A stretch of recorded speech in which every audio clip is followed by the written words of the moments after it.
In today's video, I'm going to show you the fastest and most reliable way to undo actions in Figma. Whether you accidentally moved an element, deleted something important, or applied the wrong color or constraint, Figma gives you several ways to instantly walk back your steps and restore your design. Let's get into it. Start by opening your Figma file and making any change. Move a layer, edit text, resize a frame, or even delete a shape. Mistakes happen all the time when designing, especially when you're working fast, and this is where the undo system becomes your best friend. The quickest method is to use the keyboard shortcut. On your keyboard, press Ctrl or CMD plus Z. This instantly reverses your most recent action.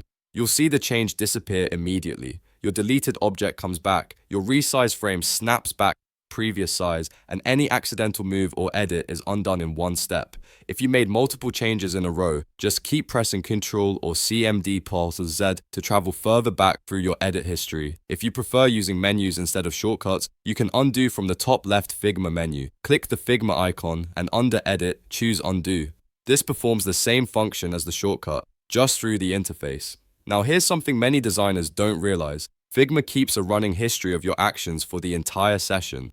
As long as your file is open, you can undo dozens, sometimes even hundreds of steps. This is incredibly helpful when you're experimenting with layouts or exploring different design directions. Just press undo to rewind until you get to the exact point you want, and if you ever go too far back, don't panic. Figma also gives you redo. Just press Ctrl or CMD plus Shift plus Z to move forward in your history. Redo puts back any actions you undid, so you can navigate through your edits like a timeline.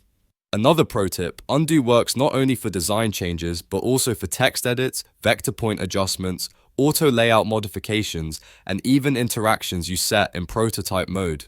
Nearly everything you do in Figma can be reversed. One thing to remember, undo is session-based. If you close the file or refresh the browser, your undo history resets. So if you're experimenting heavily, try to keep your file open until you're satisfied with the outcome. That's all there is to it. Use Ctrl or CMD plus Z for immediate undo, Ctrl or CMD plus Shift plus Z to redo, and use the top left menu if you prefer clicking over shortcuts. Mastering undo makes designing in Figma faster, safer, and way less stressful.